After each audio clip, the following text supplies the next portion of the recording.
9వ అధ్యాయం.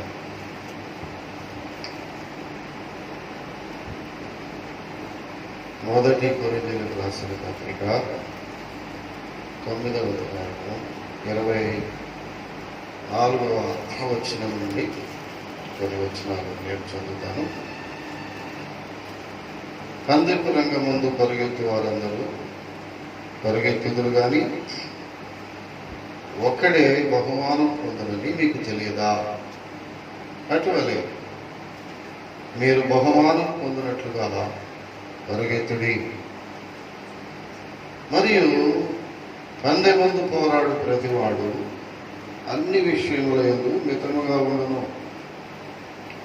వారు క్షయముకు కిరీటమును పొందుటకును, మనమైతే అక్షయముకు కిరీటమును పొందుటకును మితముగా ఉన్నాం. కాబట్టి నేను గురి చూడని వారి వలె పరిగెత్తువాడను కాను.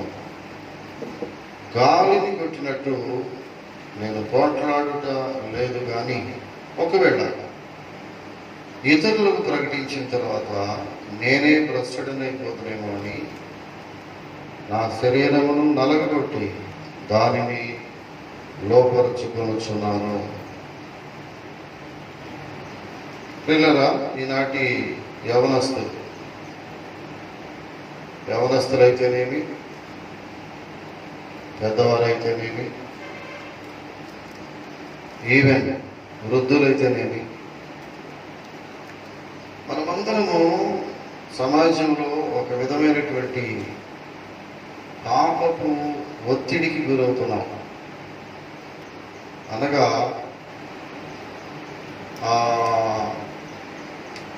ఒక టెంప్టేషన్కి గురవుతున్నాడు మానవుడు. అది ఒత్తిడి, శోధన. ప్రతివాడు శోధించబడతా ఉన్నాడు. శరీర విషయంలో, ఆలోచన విషయంలో, చూపుల విషయంలో, తలంపుల విషయంలో ప్రతివాడు వాని వయసులో, వాని స్టేజెస్లో, వారి పరిస్థితుల్లో శోధించబడి ఒత్తిడికి గురవుతున్నాడు. They are receiving such type of pressure in their own stages. వారి స్థలాలు, వారి పరిస్థితులు. కానీ ఇక్కడ భక్తుడైన పౌలు గారు కొరింథీయులకు రాస్తూ మాట్లాడుతున్నాడు. మితముగా మరియు పందెమందు పోరాడు ప్రతివాడు అన్ని విషయములందు మితముగా ఉండును. They themselves limit their wantings and limit their conditions. వారు మితముగా, కొద్దిలో. చూడండి, ఆరోగ్యం బాగా కాపాడుకునేవాడు భోజన విషయంలో మితముగా ఉండవలసిన అవసరం. ఇష్టం వచ్చినట్టుగా తినలేడు, ఏది కోరితే అది తినలేడు. మాంసం అపేక్షించేవాడు ఆరోగ్యం కాపాడుకోవాలంటే వాడు కోరినంత మాంసాన్ని తినలేడు. అంటే తన పరిస్థితులను మితముగా చేసుకుంటాడు. రిస్ట్రిక్ట్, తనకు తానే మితంగా పూజ చేస్తాడు. తన అలవాట్లను మితం చేసుకుంటాడు. తనకున్నటువంటి ఆ కోరికలన్నింటినీ కూడా అణిచివేసుకుని తన ఆరోగ్యాన్ని కాపాడుకుంటాడు. సరే, కొంతమంది ఉన్నారు, ఆరోగ్యం ఎట్లయితే పర్లేదులే, ఈరోజు చచ్చిపోతారు, ఇప్పుడు 3 అంటున్నారు. కానీ ఏదైతే బాగా తిని బ్రతికిన 4 రోజులు ఇష్టం వచ్చినట్టుగా తినటం, ఇష్టం వచ్చినట్టుగా జీవించడం, ఇష్టానుసారంగా ప్రవర్తించడం కొంతమందికి ఆలోచనలు ఉంటాయి. కానీ బ్రతుకు మీద ఆశ ఉండే ప్రతివాడు తన జీవిత అలవాట్లను మితం చేసుకుంటాడు. అదే పౌలు గారు ఇక్కడ రాశాడు. అందుకంటే పెద్ద ఆలోచించే వాక్యమే కాదు. ఏం చేశాడు ఇక్కడ? ప్రతివాడు మితముగా ఉండును. వారు క్షయముకు కిరీటమును పొందుటకును, మనమైతే అక్షయము కిరీటం పొందుటకును మితముగా ఉన్నాము. వారు వెళ్ళినట్లుగా బజార్లో తిరగలేము. వారు మాట్లాడినట్టుగా బూతులు మనం మాట్లాడలేము. వారు ఎవరో మత్తు పానీయాలు సేవించినట్టుగా మనం సేవించలేము. వారు తాగే సిగరెట్లు తాగినట్టుగా మనం తాగలేము. కనుక మన జీవితము మనము మితము చేసుకుంటున్నాం. కారణం ఏంటంటే మనం ఒక పందెపు రంగంలో, దేవుని యొక్క సన్నిధిలో, దేవుని యొక్క సారూప్యములో, దేవుని యొక్క మార్గంలో, దేవుని యొక్క సేవ పరిచర్యలో ముందుకు పరిగెత్తుతున్నప్పుడు మనలో మనం మితం చేసుకోవాలి. కొన్నిటికి మనము నో అని చెప్పాలి. నో, ఇది నేను చేయలేను. సినిమాకి వెళదాం, నో ఇది నేను చేయలేను. కలిసి మనం ముందు కొడదాం, నో ఇది చేయలేను. మేమేంటంటే మా జీవితంలో మేము మితము చేసుకుంటుంది. We must restrict my wantings ourselves. మనందరికి మనమే. కారణం ఏంటంటే నేను ఒక పందెపు రంగంలో పోరాడుతున్నాను. మారు మనసు అనేటటువంటి, రక్షణ అనేటటువంటి, దేవునికి సేవ పరిచర్య, దేవుని మందిరం, ఇవి మాకు ఉన్నాయి కాబట్టి మేము నీళ్ళగా రాలేము. మనము మితము చేసుకుంటుంది భక్తుడు మాట్లాడుతున్నాడు. కారణం ఏంటంటే మనం ఒక పందెపు రంగంలో ముందుకు వెళ్తున్నాం. గురి చూడని వారి వల్లే పరిగెత్తువాడను కాను. నాకు ఒక గురి ఉన్నది, భక్తిలో నాకొక గురి ఉన్నది, విశ్వాసములో నాకొక గురి ఉన్నది, నన్ను నా శరీరమును కాపాడుకోవడంలో నాకొక గురి ఉన్నది. కొంతమంది శరీరాన్ని కాపాడుకోలేదు, కొంతమంది ఆలోచన కాపాడుకోలేదు. కొన్నిసార్లు ఏ ఆలోచన ఇస్తే దాన్ని మనం అనుభవించాలనుకునేటటువంటి మనుషులే, దాన్ని మనం అణుచుకునే పరిస్థితి లేదు. ప్రియులారా, సగటు మనుషుడు ఈ దినాల్లో భయంకరమైన ఒత్తిడికి గురవుతూ ఉన్నాడు. ఎస్ అనాలా, నో అనాలా? చాలా మంది బైబిల్ని చూస్తే చాలా విషయాల్లో వారికి ఉన్నటువంటి స్వలాభాన్ని, వారికి ఉన్నటువంటి ప్లెజర్స్ని, వారికి ఉన్నటువంటి లాభాన్ని ఏమాత్రం ఆశించకుండా వారికి వచ్చే ఆఫర్స్ని నో అన్నవాడు చాలా మంది బైబిల్లో ఉన్నారు. ఉదాహరణకి మనం చూస్తే ఎస్తేరు గ్రంథాన్ని ఒక మాట మనం వెళ్ళి చూడగలిగితే పిల్లరా, ఎస్తేరు గ్రంథము దయచేసి చూద్దాం. ఎస్తేరు గ్రంథము నెహెమ్యా తర్వాత ఎస్తేరు గ్రంథం. ఎస్తేరు గ్రంథము 1వ అధ్యాయం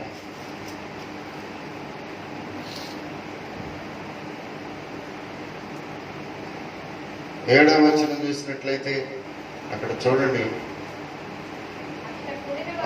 నేను చదువుతానమ్మా ప్లీజ్. ఎస్తేరు గ్రంథము 1వ అధ్యాయము కొన్ని వచనాలు చూస్తే పిల్లరా, అంటే ఎక్కడ అవసరమో అది చదువుదాం అనుకుంటున్నానమ్మా, ఇబ్బంది లేదు. ఆ కాలముకు రాజైన అహష్వేరోషు షోషను కోటలో రాజ్య పరిపాలన చేయుచుండగా తన ఏర్పడి 3వ సంవత్సరమున తన అధిపతులందరికీ సేవకులకును విందు చేయించను. గొప్ప విందు చేయించాడు అహష్వేరోషు. ఆయన యొక్క రాజ్యం ఎక్కడ తెలిసిన హిందూ దేశం మొదలుకొని కూషు దేశం వరకు 127 సంస్థానములకు అధిపతి, 127 రాజ్యములకు అధిపతి అహష్వేరోషు. చాలా గొప్ప రాజు, మహారాజు. ఈ మహారాజు ఒక రోజున ఏం చేశాడంటే రాజ్యములో ఉన్నటువంటి అధిపతులందరినీ, ఆ రాజ్యములో ఉన్నటువంటి రాసరికంలో ఉన్న వారందరినీ, ప్రముఖులందరినీ పిలిపించి, విఐపీస్ అన్నమాట, వివిఐపీస్, వీళ్ళందరినీ పిలిపించి ఒకరోజు తన సొంత కోటలో ఒక గొప్ప విందు చేయించను. ఆ విందు చేయించినంత వరకు పర్వాలా, ఎవరు పిలిచినా పర్వాలా. రాజు కాబట్టి తన తాహతు ప్రకారం, తన అంతస్తు ప్రకారం వారి అంతస్తుకు తగినటువంటి అధికారులందరినీ, రాచరికులందరినీ పిలిపించాడు. ఒక గొప్ప విందుని, ఎంత బ్రహ్మాండ విందు అనమాట. చెప్పలే వారికి బహుశా రాజ్యానికి సంబంధించినటువంటి విషయం. ఆ విందులో వారి తాహతుకి చెందినటువంటి ఆహార పదార్థాలు, పిండి వంటలు ఏమో రకరకాల డెలిషియస్ డిషెస్ ప్రిపేర్ చేయించాడు. కానీ అక్కడ చేసి తెలిసి రాదు. ఆ వచ్చినటువంటి అధిపతులకు ముందు రాణి అయినటువంటి తన వష్టిని తీసుకుని వచ్చి తను డ్యాన్స్ ప్రోగ్రామ్ ఒకటి ఏర్పాటు చేశాడు. ఇది ఆమెకు నచ్చలేదు. బైబిల్ గ్రంథంలో వష్టి యొక్క పాత్ర చాలా గొప్పది. చాలా మంది ఎస్తేర్ గురించి మాట్లాడుకుంటాం, కానీ చాలాసార్లు మనం ఎస్తేర్ గ్రంథం అనగానే ఎస్తేర్ గురించి మాట్లాడుకుంటాం. చాలా మంచి మరి యూదులకు ఎంతో సహాయం చేసిన వ్యక్తిగా, మంచి నమ్రత కలిగినటువంటి బిడ్డగా మనం ఎస్తేర్ గురించి మాట్లాడుకుంటాం. కానీ ఇక్కడ వష్టి అనేటటువంటి పట్టపు రాణి, ఆ యొక్క అహష్వేరోషు రోజుల్లో షోషను కోటలో పట్టపు రాణి అనేటువంటి వష్టి, ఆమెకు ఒక తాకీదు వెళ్ళింది రాజు నుంచి. అమ్మా, నీవు ఈ రోజున జరిగే ఈ గొప్ప విందులో నీవు డ్యాన్స్ చేయవలసి ఉన్నది. నీ యొక్క పరిస్థితిని చూసి రాజులైన వారు, సామంతులైన వారు మైమరిచిపోవాలి. నీ నృత్య ప్రదర్శన ఏర్పాటు చేశాను నీవు చక్కగా టాయిలెట్ అయిపోయి నీవు నృత్యం చేయడానికి రెడీగా ఉండు అని తాకీదు పంపాడు రాజుగారు. ఏం చేసింది తెలిసినామే? ఆ మాట చాలా అవసరం. రాణి అయిన వష్టి 12వ వచనం, నపుంసకుల చేతి ఇవ్వని రాజాజ్ఞ ప్రకారం వచ్చుటకు ఒప్పకపోగా రాజు మిగుల కోపించెను, అతని కోపము రగులుకొనెను.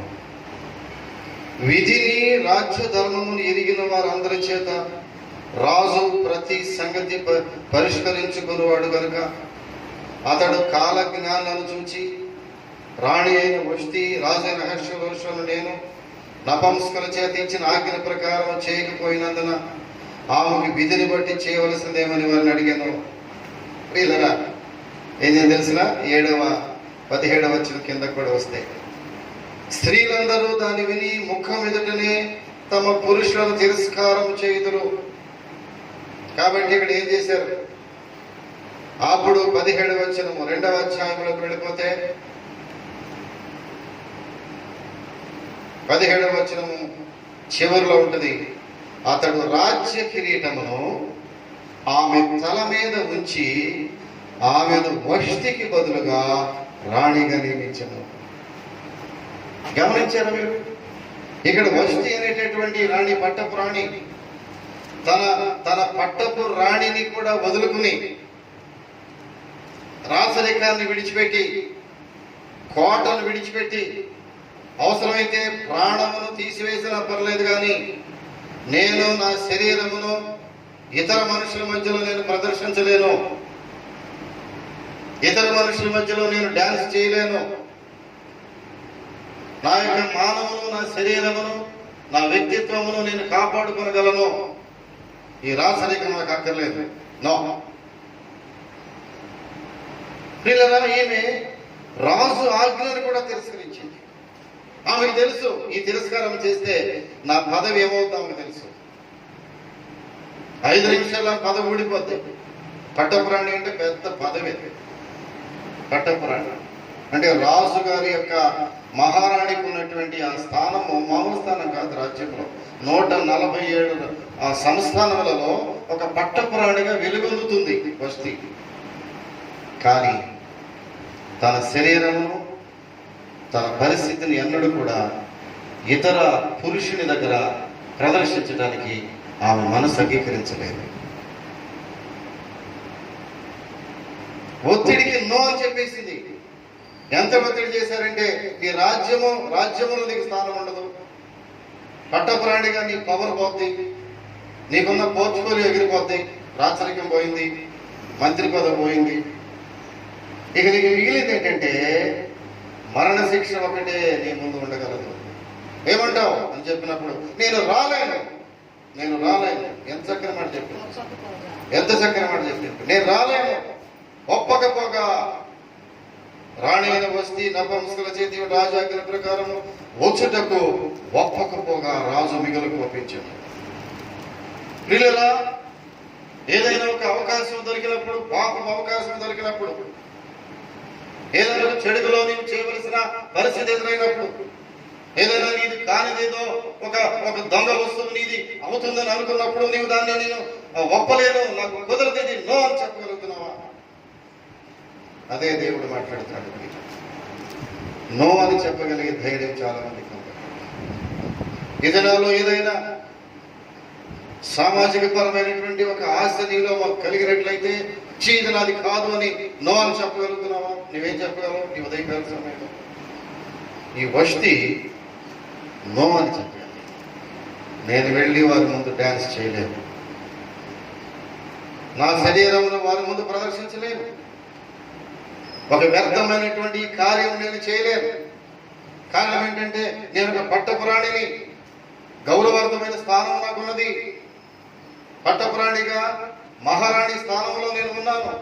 ఇప్పుడు నేను ఒక వల్గర్గా వెళ్ళి వాడి ముందు నా నాట్యమును ప్రదర్శిస్తే నా జీవితం ఓపెన్ అయిపోతాయి. కాబట్టి నేను ఈ పని చేయలేను, నో అనగలిగింది. చివరికి ఏం జరిగింది? రాజ్యం పోయింది, పట్టపురాణి స్థానం నుంచి గెంటి వేయబడింది. ఆ రాత్రికి రాత్రే ఎస్తేరు అనేటటువంటి ఒక యవనస్తురాలికి రాజ్యం అప్పగించబడింది. పట్టపురాణి కిరీటం తీసుకెళ్ళి ఆమెకి ఇచ్చేసాడు.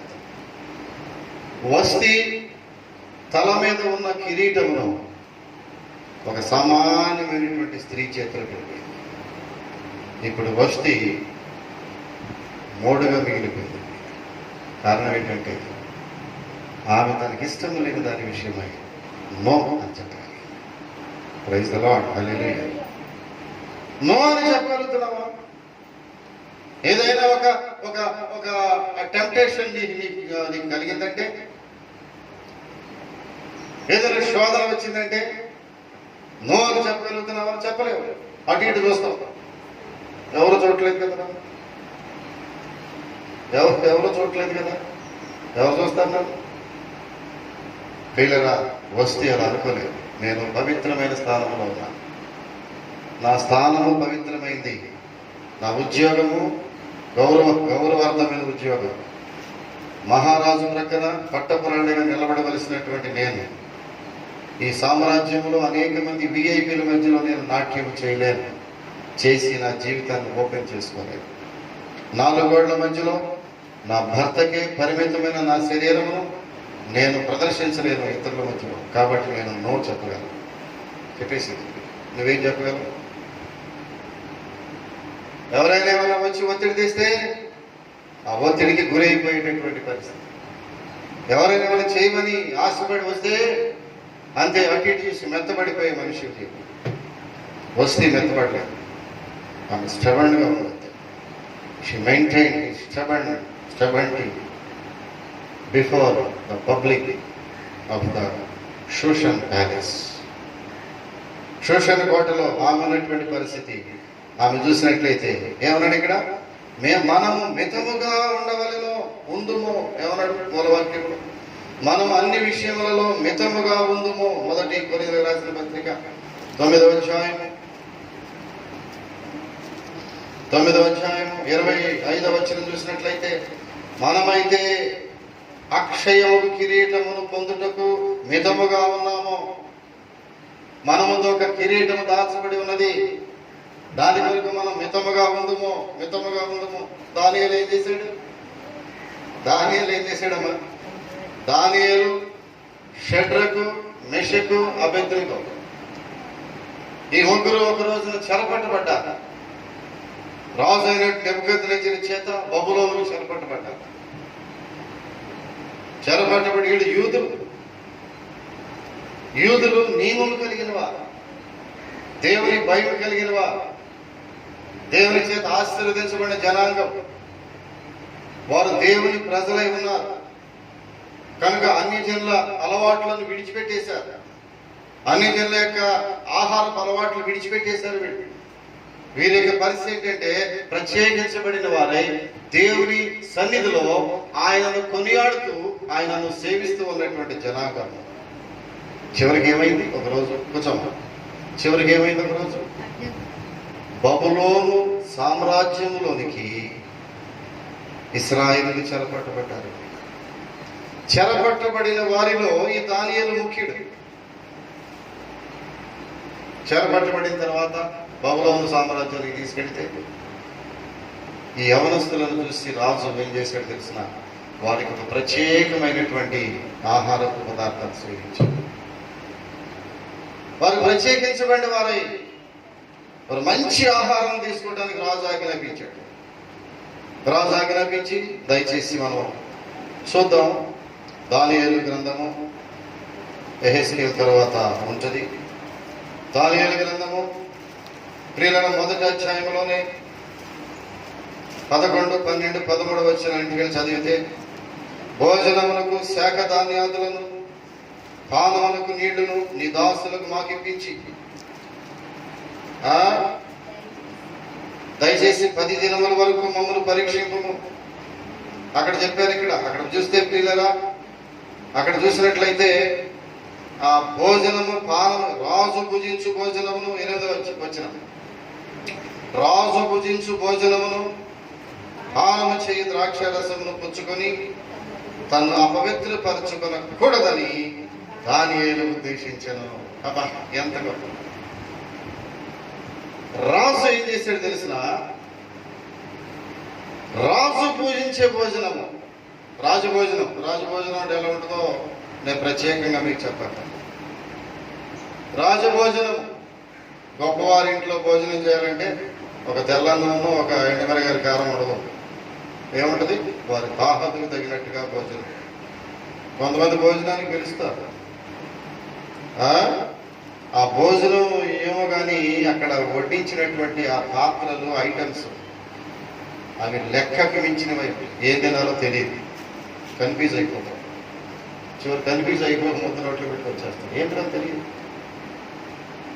రకరకాల ఐటమ్స్, ఏమేమో గొప్ప గొప్ప ఐటమ్స్, రుచికరమైనటువంటి పదార్థములు అవన్నీ పెట్టారు. రాజు పూజించు భోజనమును, పానము చేయి ద్రాక్షరసమును, ఇవన్నీ కూడా దానియేలుకి ఏర్పాటు చేస్తే, దానియేలుని అక్కడ వాడుకోవాలని, దానియేలు లాంటి దేవుని బిడ్డలను ఆ రాజు యొక్క ప్రతిమకు నమస్కారం చేయాలని, ఆయన దేవుడైన యెహోవా దేవుడిని విడిచిపెట్టాలని, ఆ దేవుని స్థానంలో ఆ రాజు యొక్క ప్రతిమను పెట్టి అక్కడ నమస్కరించాలని రాజు ఆజ్ఞాపించినప్పుడు, పిల్లరా, మాకు ఇవేమీ అక్కర్లేదు. నీ భోజనం వద్దు, నీ వద్దు, నీ ప్రత్యేకమైన భోజనం మాకు అక్కర్లేదు, నీవు తాగే ద్రాక్షరసం మాకు అక్కర్లేదు, మాకు సామాన్యమైనటువంటి భోజనం పెట్టావు, అదే మాకు చాలు. శోధనకు నో అనగలిగాడు. నువ్వేమంటున్నావు నాకు తెలియదు. ఏదైనా ఇలాంటి అవకాశం వచ్చినప్పుడు నీవు నో అని చెప్పగలుగుతున్నావా? ఒక ఆఫర్ వచ్చినప్పుడు నో అని చెప్పగలుగుతున్నావా? ఒక చెడు కార్యం చేయడానికి ఎవరైనా నీకు ఒత్తిడి తెచ్చినప్పుడు నీవు నో అని చెప్పగలుగుతున్నావా? చెప్పలేవు. నీవు ఏదైనా అక్రమైనటువంటి సొమ్ము వచ్చినప్పుడు ఇది నో అని చెప్పగలుగుతున్నావా? దానియేలు నాకు అక్కర్లేదు. ఎవరితో మాట్లాడుతున్నాడు? రాజుతో మాట్లాడుతున్నాడు. వస్తీ ఎవరితో మాట్లాడింది? రాజుతో మాట్లాడింది. నేను రాలేను, నేను ఈ ప్రదర్శన చేయలేను, నేను పట్టప్రాణిని, నా రాజ్యం పోయినా పర్వాలేదు, కిరీటం పోయినా పర్వాలేదు. అవును, చివరి కిరీటం పోగొట్టుకుంది. వస్తీ ఆ రాత్రికి రాత్రే ఎస్తేరి కిరీటం ధరించేసి వస్తీ తల మీద కిరీటం తీసుకుంటాను. అయినా పర్లేదు, నో, నేను రాలేను, నేను డ్యాన్స్ చేయలేను, నేను పరపురుషుల ముందు నా శరీరమును ప్రదర్శించలేను. నేను పవిత్రంగా పెరిగాను, నా స్థానం పవిత్రమైన స్థానం, నేను డిగ్నిఫైడ్ స్టేజ్, దాన్ని విడిచిపెట్టి నేను పరపురుషుల ముందుకు నీకు రాలేను. చెప్పగలవా?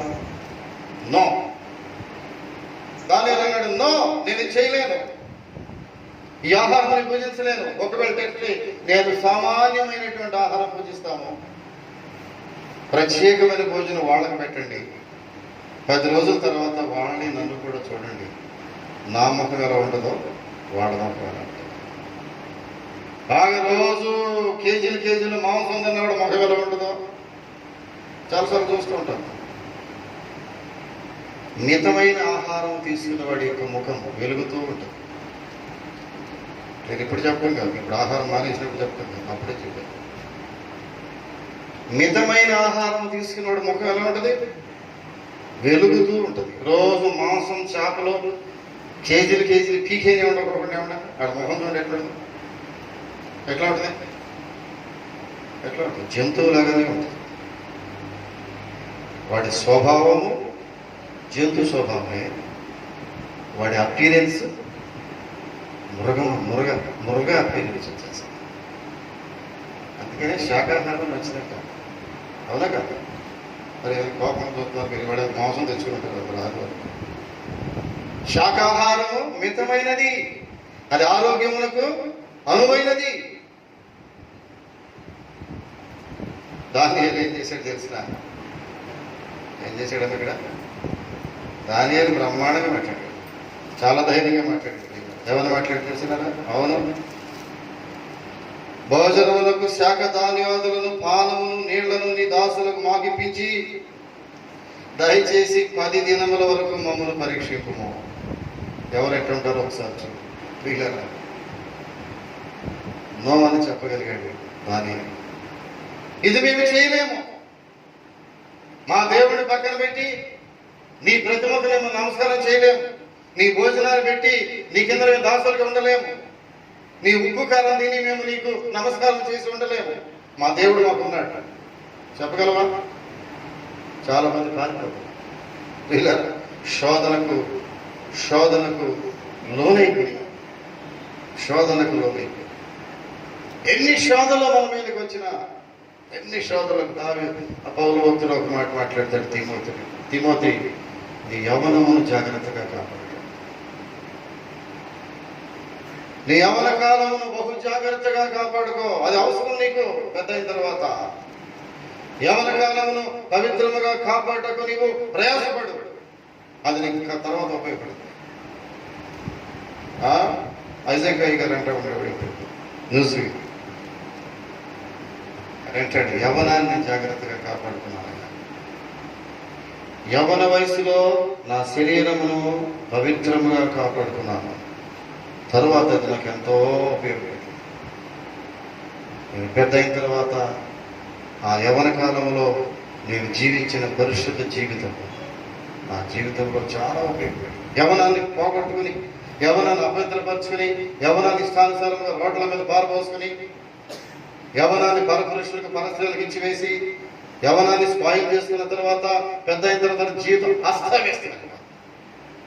అస్తవ్యస్తమే. యవ్వనస్తులు, కుర్రాళ్ళు, ఆడపిల్లలు జాగ్రత్తగా వినాలి. అస్తవ్యస్తమే. యవ్వనాన్ని కొంచెము ఏమంటాం దాన్ని మనం భయం లేకుండా కాస్త జారిపోయింది అవుతుంది. కాబట్టి మళ్ళీ దాన్ని తిరిగి తీసుకోవటం చెప్పండి అసాధ్యం. యవ్వనాన్ని పోగొట్టుకున్న తర్వాత దానివల్ల పొందుకోవటం అసాధ్యము. హూఎవర్ యు ఆర్, నువ్వు ఎవరివైనా సరే, ఈ ప్రసంగం దూరంగా వింటున్నావు, నీవు ఎవరివైనా సరే, నీ యవ్వనం ఒకసారి పాడు చేసుకున్న తర్వాత దాన్ని మళ్ళీ రిక్యూప్ చేసుకోవటం అనేది ఇట్ ఈస్ హైలీ ఇంపాసిబుల్.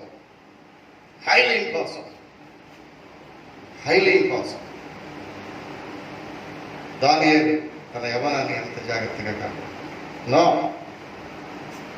వష్టి తన యవ్వనాన్ని జాగ్రత్తగా నో. చాలా మంది ఎస్తేర్ గురించి మాట్లాడతారు, ఈరోజు వష్టి గురించి మాట్లాడుతున్నారు. ఆమె నో అని చెప్పారు. దానియేలు నో చెప్పగలిగాడు, ధైర్యంగా చెప్పగలిగాడు. ఎవరితో? వీళ్ళిద్దరు కూడా రాజులతోనే చెప్పేశారు. ఎవరు? మోహన్ పరిశుద్ధుడు. సామాన్య విషయం కాదు. రాజులతో ఎదిరించి మాట్లాడతాడు. నీ దేహము దేవుని ఆలయం అని మీరు ఎదుగురా.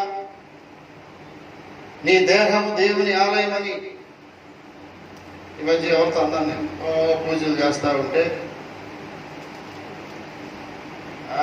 సెక్షన్లో పూజలు మంచిదేనా, భక్తిని నేను శ్లాఘిస్తున్నాను, నీ భక్తిని నేను గౌరవిస్తున్నాను, మంచిదే. ఆఫీస్కి లేట్గా వస్తున్నావు, నేను ఆ సెక్షన్ సూపర్మేట్గా ఉన్నాను.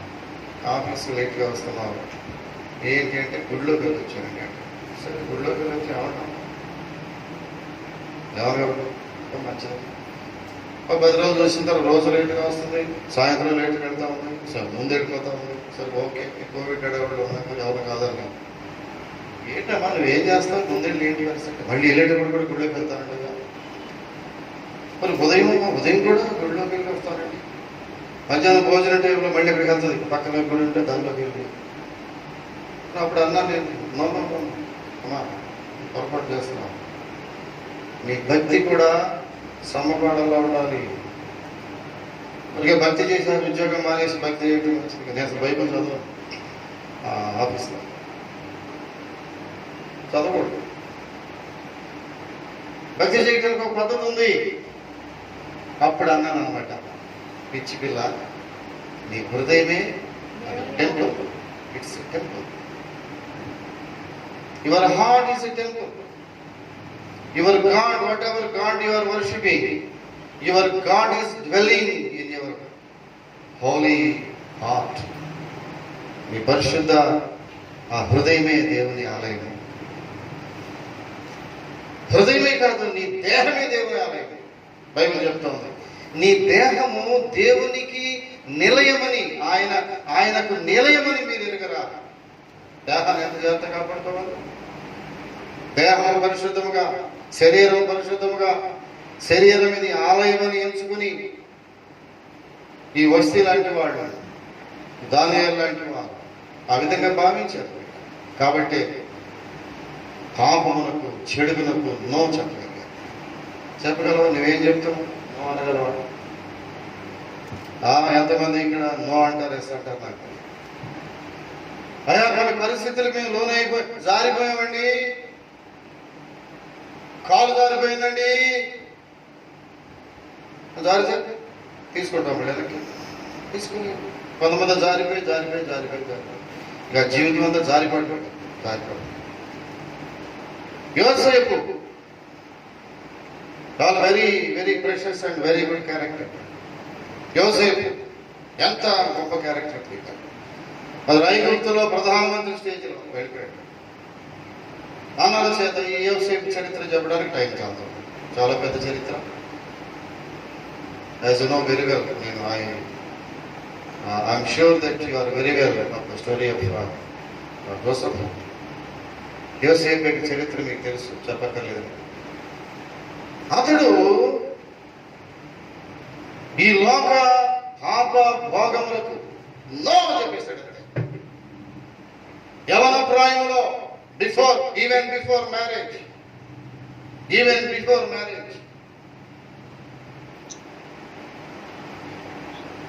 వివాహానికి ముందు యవన శరీరము, యవన ఇచ్ఛలు, యవన ప్రాయంలో పాపములకు నో చెప్పడం అనేది ఇట్స్ ఎక్స్ట్రాడినరీ థింగ్. చాలా గొప్ప విషయం. ఒక యవనస్తుడు పాపములకు నో చెప్పగలడా? ఒక స్త్రీ వ్యామోహముతో అతన్ని లాలించి అతని దగ్గరకు తీసుకుని అతను వంచి అతను మభ్యపెట్టి బలవంతం చేసి ఎన్నో రకాలైనటువంటి శోధనలకు గురి చేసినటువంటి ఆ ఒక పెద్ద ఇల్లాలు. కానీ యోసేపు no my dear madam, no,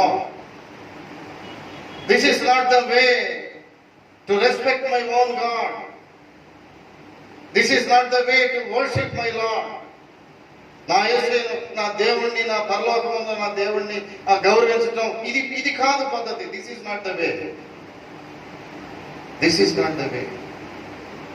ఇది కాదు. అమ్మా దయచేసి నేను దేవుని బిడ్డను. ఈ ఇంటి యజమానుని చేతి కింద, చేతి కింద నీళ్లు తాగుతున్న వ్యక్తిని, ఈ యజమానుని యొక్క భార్యను తాకడం ఇంత గొప్ప శిక్షణ నేను భరించలేను. Never do such these things. No చెప్పగలిగాడు. నో చెప్పగలిగాడు యోసేపు. అబ్బా ఎంత గొప్ప మాట చెప్ప. ఆ నో చెప్పగలిగినందుకు ఒక సామాన్యమైనటువంటి మనుషుడు, ఎక్కడో ఏదో దేశంలో నుంచి విసిరివేయబడినటువంటి ఆ యవనస్తుడు, ఎక్కడో గోతులో పడిపోయి చనిపోయాడని అన్నదమ్ములు, ఆ తల్లిదండ్రులు, ఆ తండ్రి భావించి విడిచిపెట్టినటువంటి యోసేపు ఒక రోజు నా దేశానికి ప్రధానమంత్రి అయిపోయాడు. Praise the lord. Hallelujah. No చెప్పాడు అంతే. పాపమునకు చెడుగునకు నో చెప్పేవాడి యొక్క జీవితము ఉన్నతమైనదిగా ఉంటది అని బైబిల్ రుజువు చేసింది. బైబిల్ ప్రూవ్స్, బైబిల్ రుజువు చేసింది. ఎవరైతే తన యవన ప్రాయంలో పాపమును త్యజించి దానికి నో చెప్పగలిగాడో తనకి జీవితం ఎంత ఉన్నతమైన స్థానమో యోసేపు ఒక ఉదాహరణ. బైబిల్ ఎంత గొప్ప ఉదాహరణ తెలిసిన అతడు ఉదాహరణగా నిలిచిపోయాడు. 39వ అధ్యాయం ఆదికాండంలోకి వెళితే ఒక మాట, ఆదికాండం 38వ అధ్యాయంలో పెడితే 9వ వచనం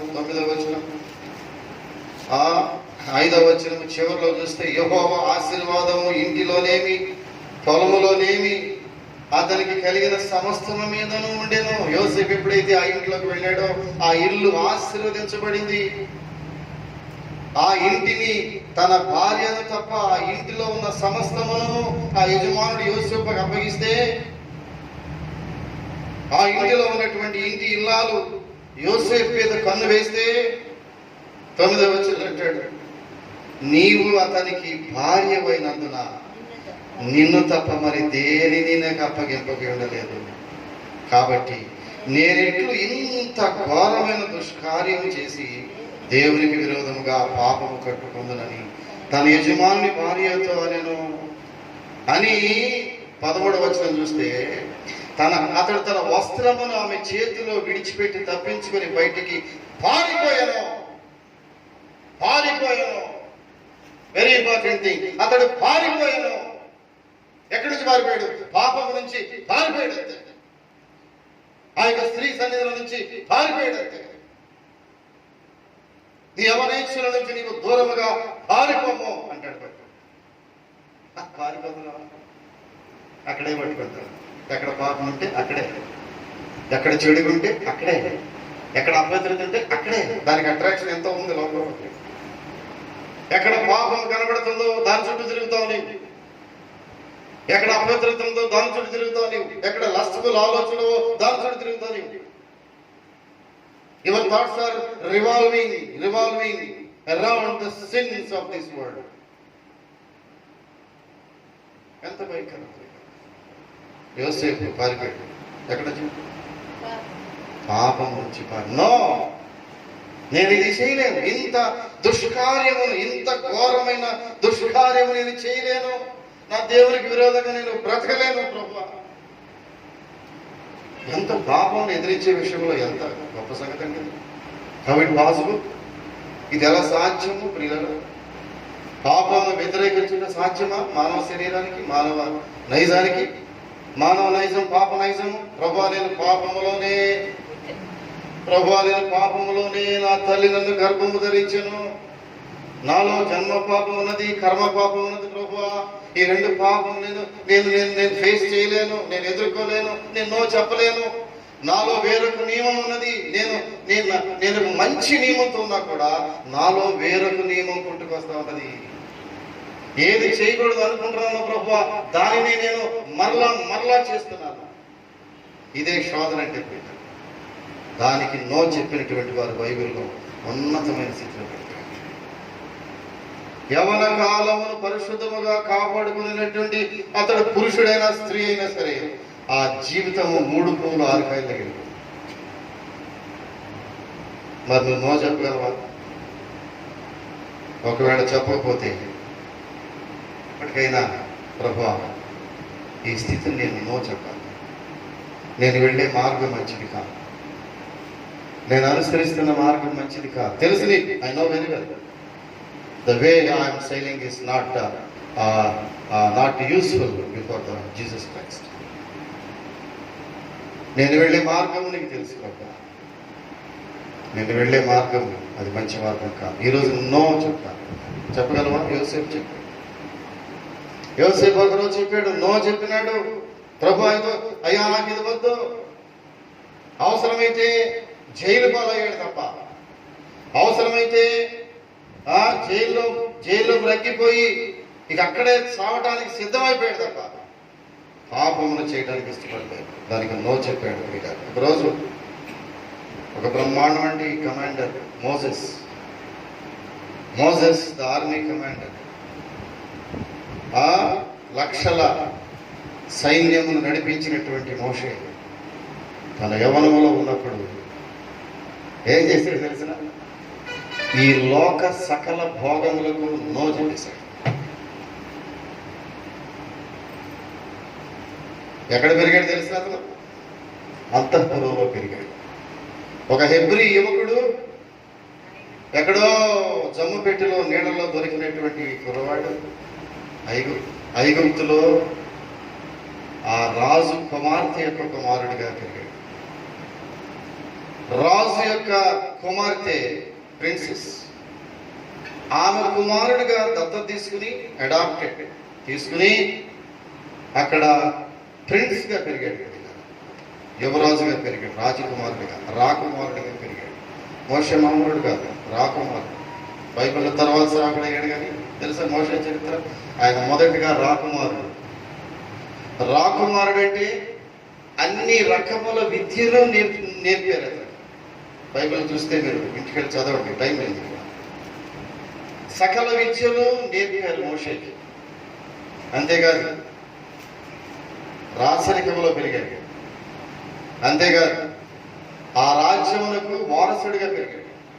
అంతేకాదు ఒకవేళ మోషే అక్కడే కంటిన్యూ అయి ఉంటే, ఆ రాజ్యములో యువరాజుగా కంటిన్యూ అయి ఉంటే, ఫరో తర్వాత మరొక ఫరో ఇతనే అయ్యి ఉండేవాడు. అది మోషే యొక్క జీవిత చరిత్ర. కానీ ఇక్కడ ఏమైంది? హెబ్రీలకు రాసిన పత్రిక 11వ అధ్యాయం,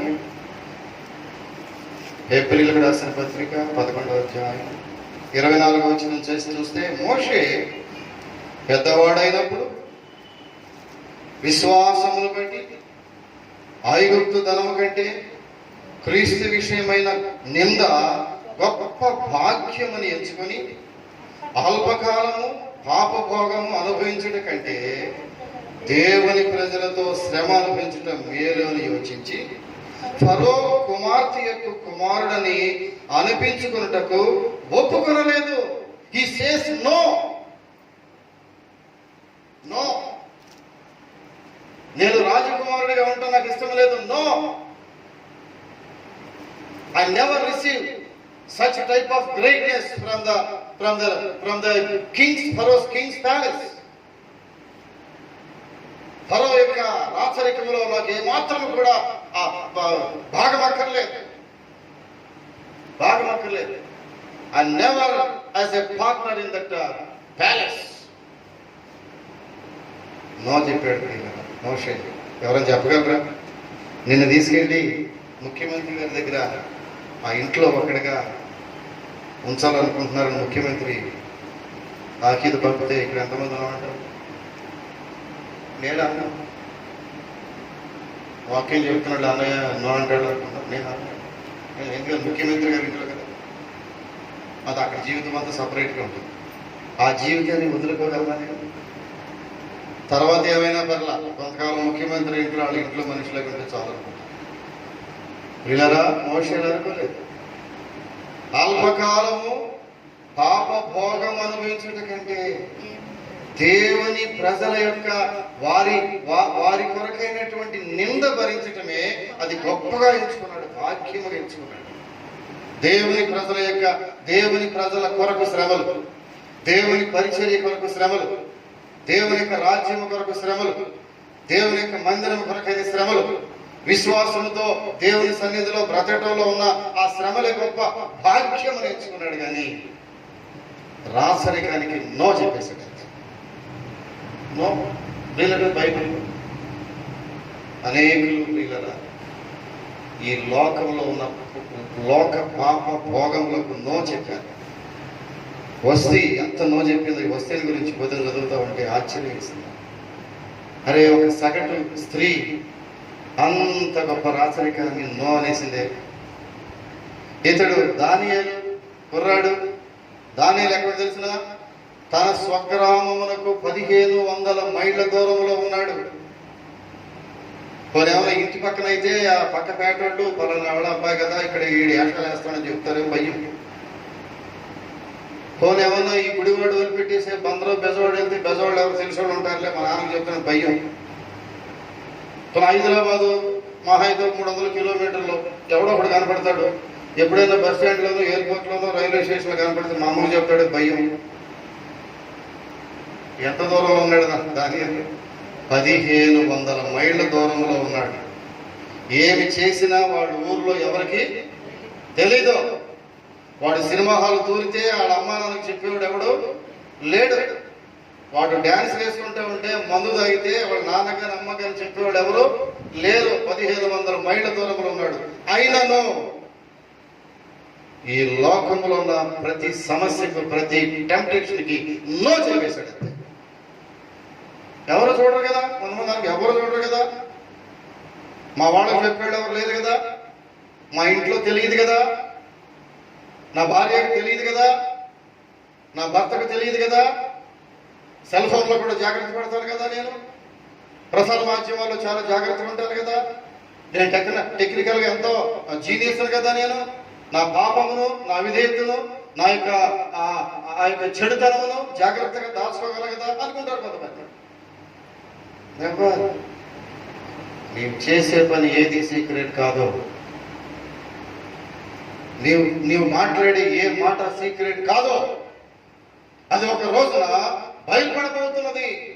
రహస్యముగా ఇంటిలో మీరు మాట్లాడుకునే మాటలు అది బట్టబయలు చేసే రోజు రాబోతున్నది. There is no secret at all in your life. ఏది కూడా జీవితంలో సీక్రెసీ లేదు. దానియేలు అనుకున్నాడు, భయపడ్డాడు. అప్పుడే అమ్మో, ఎవరో 1500 మైళ్ళ దూరంలో ఉన్న నన్ను మా నాన్న కానీ, మా అమ్మ కానీ, మా బంధువులు కానీ, మా ఊర్లో వాళ్ళు కానీ చూడరేమో కానీ ఎవరు చూస్తున్నారు? ఎవరు చూస్తున్నారు? దేవుడు చూస్తున్నాడు. ఈ సీస్ ఎవ్రీథింగ్. దేవుని సన్నిధిలో ప్రభువా నీకు మరుగై ఉన్నది ఏదీనూ లేదు. దేవుని కన్నులకు, దేవుని దృష్టికి మరుగై ఉన్నది ఏదీ లేదు. సమస్తము ఎరిగిన దేవుడు ప్రభు అని. నీ కంటికి మరుగైంది ఏదీ లేదు. నేను గదిలో సీక్రెట్గా చేసేవాడు. నీవు మిద్దెల మీద ఒకరోజు ప్రకటించబోతున్నావు. బైబిల్ చదివిస్తాను. మిద్దెల మీద ప్రకటించబోతున్నాడు దేవుడు నీవు చేసిన కార్యం. అందుకంటే నీ సన్నిధిలో రహస్య పాపములు కనబడతాయి. ప్రభువా నీ సన్నిధికి వస్తే నా రహస్య పాపములు కనబడుతున్నాయి. ఎక్కడ దాపరికం లేదు దేవుని సన్నిధిలో. దాపరికం లేదు. మోషే చివరికి నో చెప్పాడు. చెప్పేసి ఏం చేశాడు? బయటకు వచ్చేసాడు. అంతా కొనొచ్చి బయటకు వచ్చేసాడు. త్రోసి వేయబడ్డాడు. అంతే ఒకరోజు వెళ్ళిపోయి తన స్వజనములకును హెబ్రీలందరికీ జరిగే అన్యాయాన్ని చూశాడు. తల్లడిల్లిపోయాడు. ఇక నా ప్రజలతో ఉన్న అనుబంధాన్ని కొనసాగించుకుంటాను. నాకు ఈ రాత్రికి వద్దు, మా అమ్మ రాణి వద్దు, ఎవరు వద్దు. నేను ఎవరినంటే హెబ్రీడ్. నా జనాంగం నాకు ఉంది.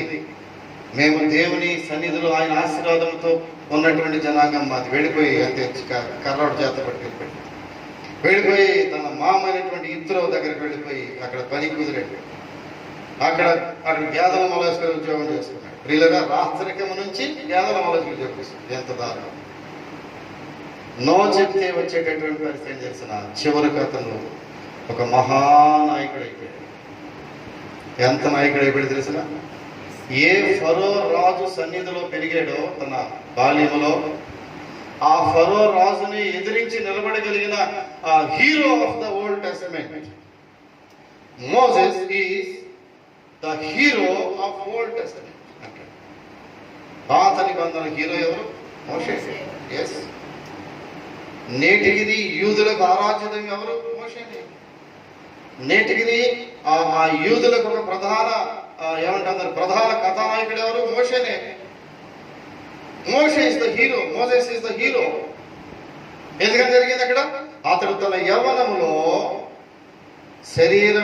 శరీరానుసరమైనటువంటి ఆ ప్లెజర్స్ అన్నిటికీ నో చెప్పాడు. చివరికి నాయకుడు అయిపోయాడు. చూడండి బైబిల్ ఎక్కడైనా తన యవ్వనాన్ని కాపాడుకున్నవాడు గొప్ప నాయకుడు అయిపోయాడు. అంచెలంచెలుగా మీరు ఇప్పుడు చెప్పాలంటే నేను సుమారు 24 గంటలు బోధిస్తాను, మనుషులు కూడా దాకా.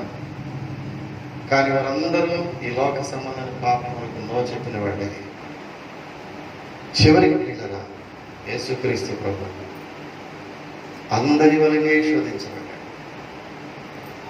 రక్తమాంసములు కలవాడై సంపూర్ణ దేవుడిగా, సంపూర్ణ మానవుడిగా, ఆయన సంపూర్ణ దేవుడే గాని సంపూర్ణ మానవుడిగా భూమి మీదకి వచ్చిన వాడై రక్తమాంసములు పాలిభాగస్తుడై నీవు నేను ఎటువంటి శోధనలు ఎదుర్కొన్నామో ఆ శోధనలన్నింటినీ ఎదుర్కొన్నవాడై యేసు ప్రభువారు వాటన్నిటికీ నో చెప్పాడు. కదా అతడు తన యవ్వనంలో ఓ రోజు దయ్యం వచ్చింది. దేవుడి సాధారణ వచ్చి ప్రభుని శోధించి 3 సార్లు శోధించి 3 విషయాల్లో శోధించి తన శరీరమును, తన ఆత్మను, తన రాచరికాన్ని 3 విషయంలో ప్రశ్నించింది. నీవు నాకు మొక్కితే ఈ లోకములో ఉన్నదంతా నీకు ఇచ్చేస్తాను. ఒప్పుకున్నాడు ప్రభు.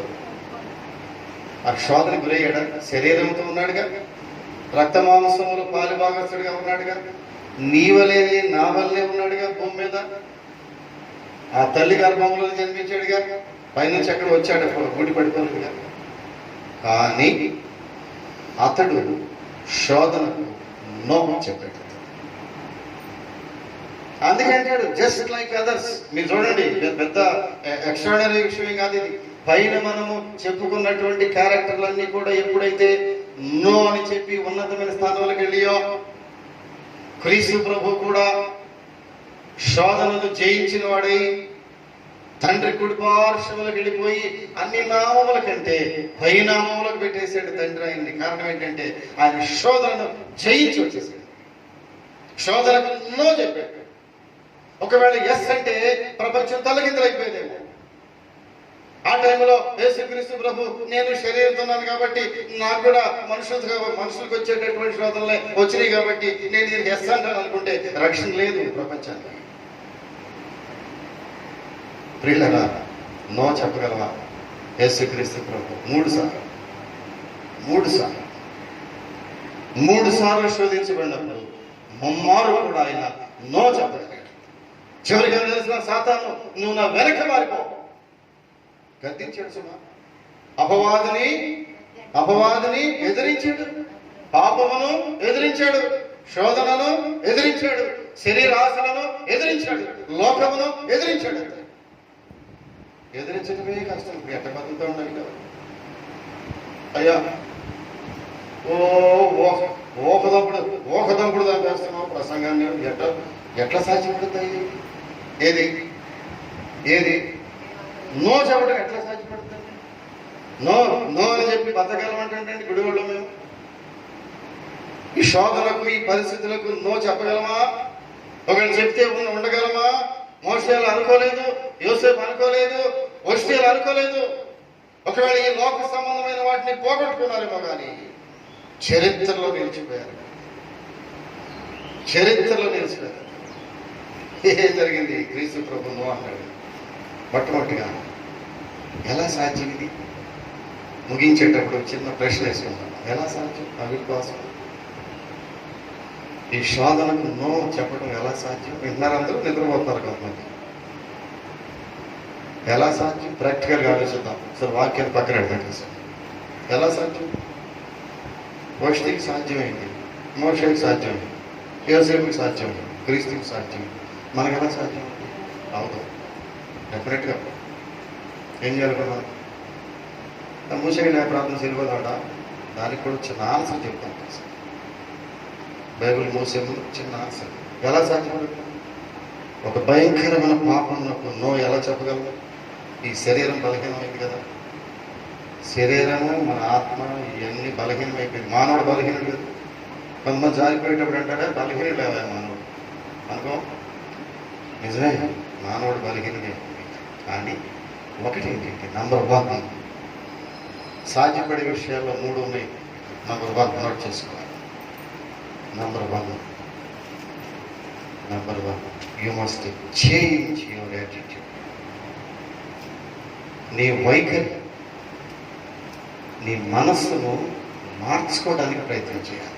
ఒకటి, స్వతహాగా నీ యాటిట్యూడ్ ఏంటో దాన్ని మార్పు చేసుకునే ప్రయత్నంలోకి రావాలి. మైండ్ ప్రభా నేను మారాలి. ఈ లస్ట్లో నుంచి, ఈ ఊబిలో నుంచి బయటకు రావడం నా వల్ల కావడం ఎలా, ఏం చేయాలి? ఇప్పుడు మారాలి అనేటటువంటి ఒక వైఖరి నీలో రావాలి. నేను I must change my attitude, I must change my attitude, I must change my mind. నా వైఖరిని మార్చుకోవాలి. పాపం చేత, చెడుల చేత, ఈ లోక సంబంధమైనటువంటి భయంకరమైన ఆశల చేత నా మనసును మార్చుకోవాలి ప్రభు, మార్చుకోవాలి. అది మనము మొట్టమొదటి యాటిట్యూడ్ పిల్లరా, change your mind. First of all శోధన జయించడానికి మన వైఖరిని మార్చుకోవాలి. రెండవది నేను క్రీస్తుని అంగీకరిస్తాను. క్రీస్తు లేకపోతే నీకు జయము లేదు. నీ ఆలోచనలో క్రీస్తుని పెట్టకపోతే నీకు జయము రాదు. నీ అంతటికి నీవే శోధన జయించలేవు. నీ అంతటికి నీవే నో చెప్పలేవు. మోషే తనంతటా నో చెప్పలేకపోయాడు. తనలో దేవుని యొక్క ఆత్మ ఉన్నది కాబట్టి, దేవుని భయం ఉన్నది కాబట్టి, దేవుని యొక్క ఆ యొక్క రూపం అతనిలో హృదయంలో తాండవించింది కాబట్టి అతడు నో చెప్పగలిగాడు. నేను క్రీస్తుని అంగీకరిస్తాను ప్రభువా, నాకు నీవు కావాలి. ఈ డబ్బు కంటే, ఈ పాపపు ఆలోచన కంటే నాకు నీవే ముఖ్యం ప్రభు. క్రీస్తు నీకు ఎదిరించే శక్తిని ఇవ్వగలరు. ఎవరు ఇవ్వలేరు. ముక్కు మూసుకుని బలవంతంగా నీకు శక్తి రాదు. జనవరి 1వ తారీఖున సిగరెట్లు మానేస్తా, శక్తి రాదు నీకు. నీవు బలహీనుడు అంతే. నా పుట్టినరోజు ఈ రోజు నుంచి ముందు మానేస్తా, నువ్వు మానలేవు, బలహీనుడు అంతే. ఈ సంవత్సరం నుంచి నేను సినిమాలకు మానేస్తాను, మానలేవు. కానీ నీలో క్రీస్తు యొక్క శక్తి, ప్రభువా నిన్ను అంగీకరిస్తున్నాను దేవుడు, కానీ నీవు నాకు కావాలి, నీవు నాలో రావాలి, నా ఆలోచనలను నీవు తగ్గించాలి, మార్చాలి. అది రెండవదిగా. మూడవదిగా చూసినట్లయితే నేను నిన్ను అనుసరిస్తాను. I will follow you lord. నేను నీ వాక్యం అనుసరిస్తాను, నీ బోధనలు అనుసరిస్తాను, నీ కట్టడలను అనుసరిస్తాను. నువ్వేది బోధించావో, నీ నీ వాక్యంలో ఏదైతే నీవు నాకు బోధిస్తూ ఉన్నావో, బోధించావో దానిని నేను అవలంబిస్తాను ప్రభు. I will follow your judgement, I will follow your scriptures. దేవుని వాక్యాన్ని ఫాలో అవుతాను. క్రీస్తుని మధ్యలో పెట్టుకోకపోతే శోధన మనం జయించలేము. దీనికి మనం నో చెప్పలేము. వీరందరూ కూడా ఏం చేశారంటే దేవుణ్ణి ముందు పెట్టుకున్నారు. ప్రభువా నీవే ఉన్నా, నీ శక్తి నాకు కావాలి. నా ప్రార్థనలో నీవు నాకు శక్తిని అనుగ్రహిస్తే వీటన్నిటికీ నేను నో చెప్పగలను ప్రభువా. అంతవరకు నేను నో చెప్పలేను. నేను శోధనకు గురైపోతున్నాను ప్రభువా. కాబట్టి పాపములకు నేను నో చెప్పాలంటే క్రీస్తు యొక్క శక్తి నీళ్ళు లేకపోతే ఈ లోకంలో పాపానికి నేను నో చెప్పలేను. క్రీస్తు ప్రభు మాట్లాడుతున్నాడు. ఆమె ఏం మాట్లాడు? దానియేలు మాట్లాడాడు. ఈ లోకములో ఉన్న దేనికైనా నేను లొంగను, నో చెప్పగలను. కారణం ఏంటంటే నా శరీరము నేను పవిత్రంగా కాపాడుకుంటాను. యోసేపు అన్నాడు, రాత్రికి నాకు అక్కర్లేదు, ఈ లస్ట్ఫుల్ లైఫ్ నాకు అక్కర్లేదు, నేను దీనికి నో చెప్తున్నాను. మోషే అల్పకాలము పాప భోగానికి నో చెప్పేశాడు. క్రీస్తు జనుల ముందు నింద గొప్ప భాగ్యం నేర్చుకున్నాడు. క్రీస్తు ప్రభు కూడా 3 సార్లు శోధించబడ్డాడు. 3 సార్లు కూడా నో చెప్పాడు. నువ్వేం చెప్పగలవు ఈ మధ్యాహ్నకాల సమయంలో? ప్రభువా నేను ఈ లోక సంబంధమైన పాపములకు తిరస్కరించి నో చెప్పగలుగుతున్నానా? చిన్న ప్రార్థన చేసుకుందాం. త్వరగా వచ్చండి, చిన్న ప్రార్థన చేసుకుందాం. ప్రభువా శోధనను జయించడానికి వష్టి వలె నేను పరపురుషుల ముందుకు నేను రాలేను, వారి ముందు నేను నాట్యం చేయలేను, వారి యొక్క విందులో నా యొక్క శరీరము నేను ఎగ్జిబిట్ చేసుకోలేను. పట్టపురాణి స్థానము పోయినా పర్వాలేదు, నో చెప్పగలిగింది ఈ మధ్యాహ్న కాల సమయంలో నువ్వేం చెప్పగలుగుతున్నావు?